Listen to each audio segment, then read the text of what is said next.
Good morning, Hosho staff, students, and families. Ya'ateyabina. We're ready to start our day, so everybody please stand. Place your right hand over your heart. Our voices are off and bodies are still. Our eyes are on the flag. I pledge allegiance to the flag of the United States of America and to the republic for which it stands, one nation, under God, indivisible, with liberty and justice for all. We, the people of the United States, in order to form a more perfect union, establish justice, ensure domestic tranquility, provide for the common defense, promote the general welfare, and ensure the blessings of liberty to ourselves and our posterity, do ordain and establish this Constitution for the United States of America. Good morning, everyone. Today is Thursday, May 13th, and we are ready to start our day with some music from our composer from last week. Do you remember? Let's listen.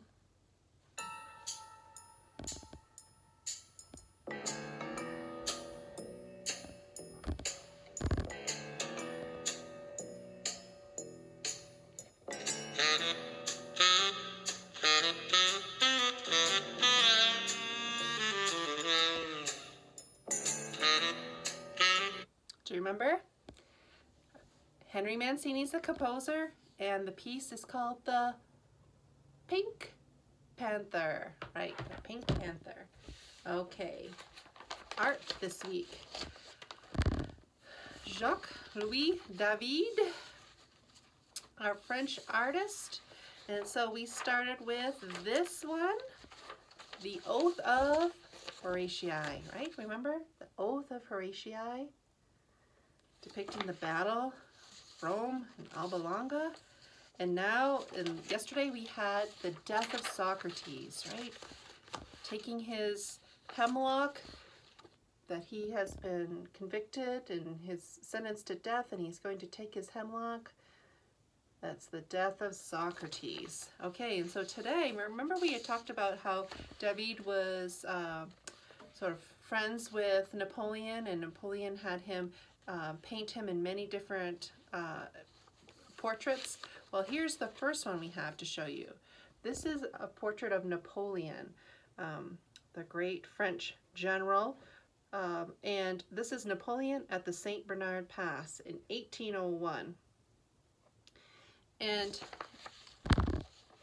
Napoleon was one for some showmanship, for sure, and he actually crossed the Alps, I guess, on a mule, but wanted to show more power and glory, so he had himself depicted on this great stallion with his cloak flowing in the wind, with his hand raised, showing that he is leading the troops on.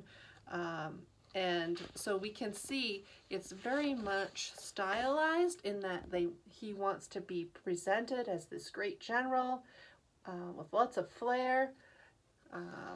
So he's an interesting character, Napoleon. So that's Napoleon at the St. Bernard Pass. We'll see another one tomorrow. Okay, for poems this week, Harriet Tubman by Eloise Greenfield. Thinking about Harriet Tubman as, you know, when you think about people who have power and who we remember, you know, we often think of our presidents or famous scientists, but really when you think, how could a woman in 1860s America, and on top of that a slave woman, be remembered for her heroism? And she couldn't have less power given to her, and yet what did she do with her life that makes us remember her character and her courage? And it doesn't matter if you're born into a wealthy family or if you're born into a very poor family. I mean, Harriet Tubman sets that example for us, that no matter where you come from, your life can have a lot of meaning, and you can demonstrate this courage, but not everybody would have that level of courage. I'm not even sure that I would, but even when I think about it, I think if I had made it to freedom, even though I would want to go help others, would I have the courage to actually put myself back in jeopardy to do that? But Harriet Tubman did. And thanks to her, many other people were able to find freedom. So let's hear about Harriet Tubman by Eloise Greenfield. Harriet Tubman didn't take no stuff, wasn't scared of nothing neither, didn't come in this world to be no slave, and wasn't going to stay one either. Farewell, she sang to her friends one night. She was mighty sad to leave 'em, but she ran away that dark hot night, ran looking for her freedom. She ran to the woods, and she ran through the woods with the slave catchers right behind her, and she kept on going till she got to the north, where those mean men couldn't find her. 19 times she went back south to get 300 others. She ran for her freedom 19 times to save black sisters and brothers. Harriet Tubman didn't take no stuff, wasn't scared of nothing neither, didn't come into this world to be no slave, and didn't stay one either,